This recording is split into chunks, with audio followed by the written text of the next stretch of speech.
ఓం వసుదేవసుతం దేవం కంసచాణూరమర్ధనం దేవకీ పరమానందం కృష్ణం వందే జగద్గురుం.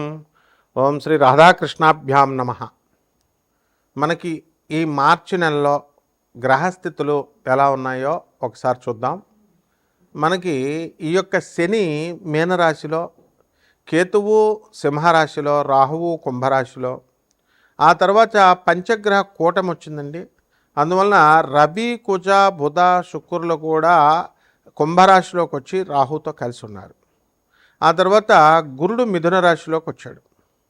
ఈ విధంగా ఉన్నటువంటి గ్రహస్థితి వల్ల మనకి పంచగ్రహ కూటమితో పాటు మనకి ఈ యొక్క మిగతా గ్రహాలతో మనం కనుక చూసుకున్నట్లయితే ద్వాదశ రాశుల వారికి అందరికీ కూడా మనకి కొన్ని ఫలితాలు వస్తాయి.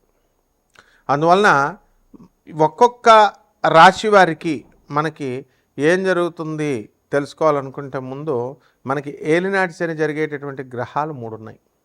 ఆ 3 గ్రహాలలో మనకి ఈ యొక్క కుంభరాశి, మీనరాశి, ఆ తర్వాత మేషరాశి ఏలినాటి శని జరుగుతున్నాయి.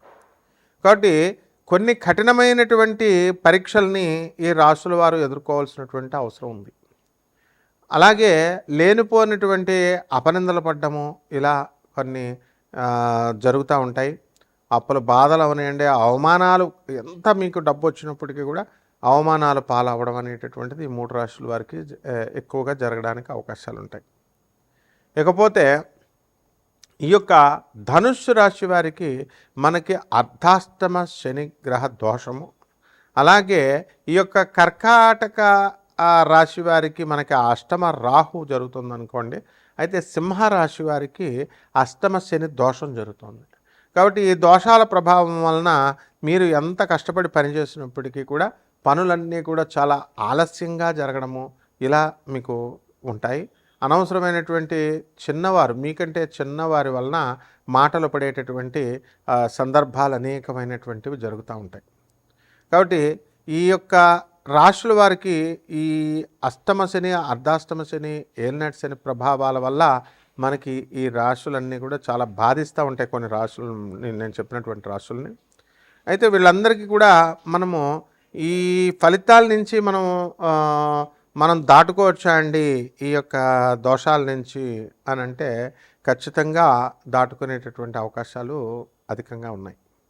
అయితే మనము కరెక్ట్ అయినటువంటి సాధన చేసుకోవాలి, కరెక్ట్ అయినటువంటి గురువు అవసరం అన్నమాట. ఒకటి ద్వాదశ రాశుల వారికి అందరికీ కూడా మనకి ఏ విధమైనటువంటి ఫలితాలు ఇస్తాయో మనం ఈ వీడియోలో చూద్దాం. అలాగే ఇవన్నీ కూడా కోటాను కోట్ల మందికి కామన్ ప్లాట్ఫారం మీద చెప్పబడేటటువంటి రాశి ఫలాలు. కాబట్టి దీనికి మనం ఏం చేయాలంటే వ్యక్తిగత చార్ట్ చూడాల్సినటువంటి అవసరం ఉంది ప్రతి ఒక్కళ్ళకి కూడా. అప్పుడు మాత్రమే సంపూర్ణమైనటువంటి మనకు జరిగేటటువంటి దశలు, మనకు జరిగేటటువంటి జాతకం అనేటటువంటిది తెలుస్తుంది. కాబట్టి ఈ రకంగా ఒక్కొక్క రాశి వారికి విడివిడిగా మనకి ఈ మార్చి నెలలో 2026 సంవత్సరంలో మార్చి నెలలో మనకి ఏ విధంగా జాతక ఫలితాలు ఉండబోతున్నాయో మనం చూద్దాం. వృశ్చిక రాశి. ఈ వృశ్చిక రాశి వారికి అందరికి కూడా ఎన్నో సమస్యలతో బాధపడతా వచ్చారు ఇంతకాలం. శుభవార్త మీకు మార్చి నెల. శుభాలే శుభాలు. పరీక్షల పేపర్ సరిగ్గా రాయకపోయినా సరే మీకు మార్కుల గ్యారంటీ. పాస్ ఎలా అయిపోయారో విచిత్రం. అదే గ్రహస్థితి, అదే దత్తమహిమ. ఆ విధంగా మన యొక్క వృశ్చిక రాశి వారికి అందరికీ కూడా శని వద్దంటే హెల్ప్ చేస్తాడు.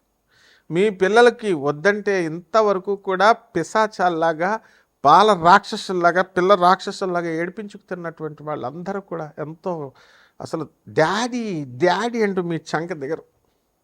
అంత అద్భుతంగా ఆ ప్రేమ పంచుతారు. మీరు కూడా ఎక్కడికి ఎప్పుడు మందు పార్టీలు, ఆ తర్వాత సిగరెట్లు అని తిరిగేటటువంటి వాళ్ళు మీరు కూడా అన్నీ మానేసుకొని పిల్లలతో హ్యాపీగా గడిపేస్తారు. అయితే ఇప్పుడు వృశ్చిక రాశి వారందరూ మార్చి నెలలో కాంపిటేటివ్ ఎగ్జామ్స్ రాస్తున్నారు విద్యార్థులు. వీళ్ళు పాస్ అవుతామా పాస్ అవ్వమా అంటే ఎవరినన్నా అడగండి, మీరు కూడా లైవ్లో చెప్తున్నాం పాస్ అయిపోతామని చెప్తున్నారు. అంత కాన్ఫిడెంట్గా ఎలా చెప్తున్నారు. కానీ వాళ్ళ తల్లిదండ్రుల గుండెల్లో దడేలు అంటున్నాయి. అసలు పాస్ అవుతారా పాస్ అవ్వరా, ఏంట్రా బాబు వీళ్ళు ఎలా చెప్తున్నారు పేపర్ టఫ్గా ఉన్నా అని. రైతులు బ్రహ్మాండ వ్యవసాయం, వద్దంటే టమాటాలు పండిస్తారు, వేరుశనగల మీద విపరీతమైన లాభాలు, ఉల్లిపాయల మీద లాభాలు. పెళ్ళిళ్ళు కానటువంటి వాళ్ళందరికీ కూడా ఇక మొన్నే వెళ్ళిపోయింది, మూడ వెళ్ళిపోయింది, శుక్రమూఢం వెళ్ళిపోయింది. ఇక ముహూర్తాలు, అధిక మాసం వచ్చేస్తుంది, తొందరగా చేసేసుకోండి పెళ్ళిళ్ళు. కట్నాలు వద్దు మనకి, మీరు కట్నాలు ఇవ్వద్దు, మీరు కట్నాలు తీసుకోవద్దు. ఆ విధంగా మీరు చక్కగా ఒక అండర్స్టాండింగ్తో రండి అమ్మా, దేశాన్ని మార్చండి. ఒక ఈ వృశ్చిక రాశి వారు ఇళ్ళు కొనాలా, స్థలాలు కొనాలా, ఏమండి 8 కోట్లు అప్పుడైపోయామండి అనేటటువంటి వాళ్ళందరూ కూడా యక్షిణీ సాధన చేసుకుని అప్పులన్నీ కూడా తీర్చేసుకున్నారు. ఎలా తీరిపోయినాయో వాళ్ళకే తెలియాలా, యక్షిణీ మాతకే తెలియాలి. ప్రేమ వ్యవహారాల్లో విఫలమైపోయినటువంటి వాళ్ళందరూ కూడా బుర్రగోక్కుని ఏం చేయాలో తెలియనటువంటి వాళ్ళందరూ కూడా బ్రహ్మాండంగా ఒక స్టేజ్కి వచ్చేసారు. ప్రేమలు వృశ్చిక రాశి వాళ్ళకి మాత్రమే సక్సెస్ అయిపోయింది. పాత వాళ్ళకి హ్యాండ్ ఇచ్చేసారు, వదిలేశారు, కొత్త లవర్స్ దొరికారు. ఆ విధంగా ఈ యొక్క వృశ్చిక రాశి వాళ్ళందరూ కూడా విద్యార్థులు ప్రేమల్లో తలమునకలైపోతున్నారు. జాగ్రత్త, పరీక్షలు ఉన్నాయి, ఇప్పుడొద్దు, మళ్ళీ కొంచెం బ్రేక్ ఇవ్వండి, తర్వాత మళ్ళీ ప్రేమించుకుందరు, కానీ ఎగ్జామ్స్కి బాగా ప్రిపేర్ అవ్వండి. ఇక ఉద్యోగాలు చేస్తున్నటువంటి వాళ్ళు ట్రాన్స్ఫర్ల కోసం తెగ ప్రయత్నాలు చేశారు. బ్యాంకు లోన్లు అప్లై చేసినటువంటి వాళ్ళు అరిగిపోయిన తెగ తిరుగుతూ ఉన్నారు బ్యాంకుల చుట్టూ. మీరు పడాల్సినటువంటి అవసరం లేదు, గ్రహాలు తీసుకొచ్చి మీకే ఇస్తాయి. జపమాల పట్టుకోండి, యక్షిణి జపం చేయండి, ఆటోమేటిక్గా రాకపోతేనన్ను అడగండి.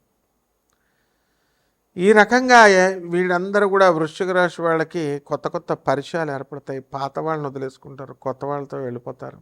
ఇవన్నీ నష్టాలు జరుగుతాయి, తర్వాత తెలుస్తాయి. జాగ్రత్త. ఈ యొక్క వృశ్చిక రాశి వారికి గురుడు కూడా మనకి మిథున రాశిలో ఉన్న కారణంగా అప్పులు అధికంగా వస్తాయి.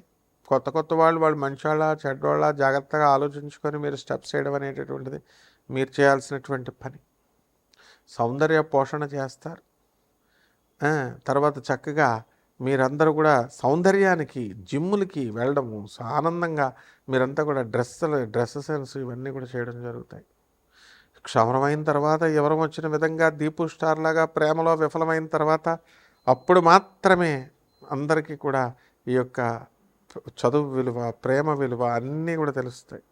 కాబట్టి ఈ యొక్క రాశి వారికి అందరికీ కూడా అన్నీ, ఏ పని అయినా సరే మీరు సాధించుకుంటారు. కొత్త గురువులు, కొత్త వాళ్ళు అందరూ మీకు పరిచయాలు అవుతుంటారు. కొత్త ప్రేమలు ఇవన్నీ కూడా ముందుకు వెళ్ళిపోవడమే, అడ్డంకి లేదు. అందువలన పరిహారాలు ఏమి చేసుకోవాలి మీరు వృశ్చిక రాశి వారు అని అంటే, రాహుజపం చేయండి, రాహుస్తోత్రాలు చదవండి. ఇవన్నీ కామన్గా ఉన్నటువంటివి.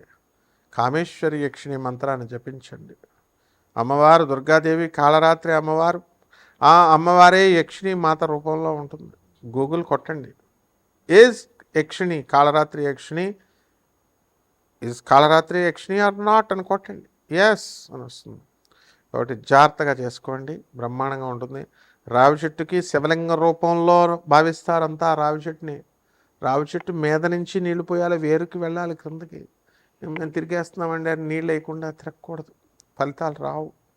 ఓం రాహవే నమః అంటూ చేసుకోండి. బ్యాంక్ లోన్లు వస్తాయి, మీకు అప్పులన్నీ వస్తాయి, అప్పులు తీరిపోతాయి, అన్నీ కూడా బ్రహ్మాండంగా ఉంది. శుభమస్తు. కారణంగా మీకు అనేక రకమైనటువంటి లాభాలు మీకు జరుగుతాయి. వృత్తిలో అనేకమైనటువంటి టెన్షన్స్ని అధిగమించి మీరు ముందుకు వెళ్ళడం అనేటటువంటిది జరుగుతాయి. అలాగే మోకాళ్ళ నొప్పులు, ఆ తర్వాత మర్మావయాల దగ్గర, జెనిటల్ ఆర్గన్స్ దగ్గర వ్యాధులు ఇవి విపరీతంగా వస్తాయి. చెస్ట్ పెయిన్ ఇవన్నీ కూడా. కాబట్టి ముఖ్యంగా ఈ యొక్క శని మీనరాశిలో ఉన్న కారణంగా చాలామందికి ఎవరికైతే పుచ్చు పళ్ళు ఉన్నాయో ఆ పుచ్చుపళ్ళ నొప్పులు, పిప్పని నొప్పులు బాగా అధికంగా బాధించడం అనేటటువంటిది జరుగుతుంది. దీని ద్వారా జీవితం అంటే ఏంటో మనకు ఆ నొప్పి ద్వారా ఒక్క క్షణంలో మనకు అర్థమైపోవడానికి అవకాశాలు ఉంటాయి. కాబట్టి విదేశాలకు వెళ్ళాలనుకునేటటువంటి వాళ్ళందరికీ కూడా విదేశాల్లో మంచి అవకాశాలు అనేటటువంటివి రావడానికి అవకాశాలు ఉంటాయి. అలాగే ఈ యొక్క రాశి వారికి అందరికీ కూడా శుక్రవారం చాలా అధికమైనటువంటి లాభాలను ఇస్తుంది. 6వ తారీఖు మీరు పనులు మొదలుపెట్టడం, 6, 15, 24వ తేదీల్లో మీరు పనులు చక్కగా ముందుకు తీసుకువెళ్ళడం అనేటటువంటివి జరుగుతాయి.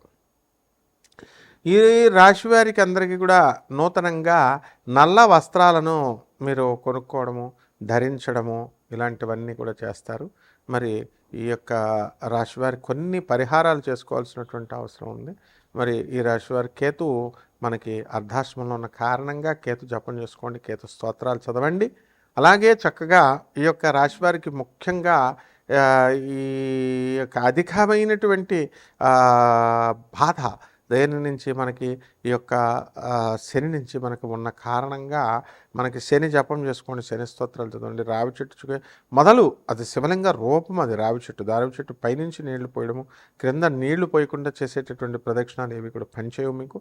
కాబట్టి రావి చెట్టు చుట్టూ ఓం శనేశ్వరాయ నమః అంటూ ప్రదక్షిణాలు చేసుకోండి. అలాగే మోకాళ్ళతో చక్కగా ఒక ప్రదక్షిణ అనేటటువంటిది రావి చెట్టు చుట్టూ మీరు చేసుకోండి, ఓం శనేశ్వరాయ నమః అంటూ. ఆ విధంగా నల్ల చిమిల్ని తయారు చేసి చక్కగా శనీశ్వరుడికి మనము అభిషేకం చేసుకోవడము, ఈ రకంగా మనం ఈ యొక్క కిలోంపావు ఉలవలని మనము దానం చేయడము, ముఖ్యంగా అధికమైనటువంటి పారితోషికం ఇచ్చే సోమవారం నడుగుతాం 7 గంటలకి బ్రహ్మాండంగా ఉంటుంది. శుభమస్తు.